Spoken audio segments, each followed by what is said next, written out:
শাহরুখ খান আর আল্লু অর্জুন একসঙ্গে screen share করলে কেমন হতো? আর এই স্বপ্নের কোলাবোরেশনকে মাথায় এনেছেন জানো? না করণ জোহর, না বিজয় দেবেরাকোন্ডা। সম্প্রতি মুম্বাইয়ের এক গ্ল্যামারাস ইভেন্টে করণ জোহরের সামনে বিজয় বললেন, শাহরুখ আর আল্লু অর্জুন যদি একসঙ্গে আসেন সেটা শুধুই একটা সিনেমা হবে না, সেটা হবে একতা, উদযাপন আর শক্তির প্রতীক। এই কথার পর মঞ্চে একরকম টান টান টেনশন। বিজয় আরো বললেন, দেশকে এক করতে হলে সিনেমাও এক হতে হবে।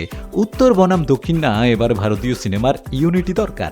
একদিকে শাহরুখের 1000 কোটির ব্লকবাস্টার, অন্যদিকে পুষ্পা 2 নিয়েও একই প্রত্যাশা। এই দুই পাওয়ার হাউস যদি একসাথে স্ক্রিনে নামে, মানে বক্স অফিসে ধামাকা হবেই।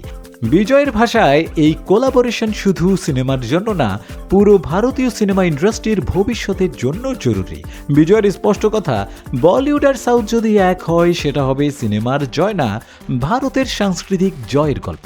এই যদি হয় শুরু, তাহলে শেষটা কেমন হবে ভাবতে পারছো? শাহরুখ বনাম আল্লু অর্জুন, আর পেছনে বিজয় দেবেরাকোন্ডার ভিশন।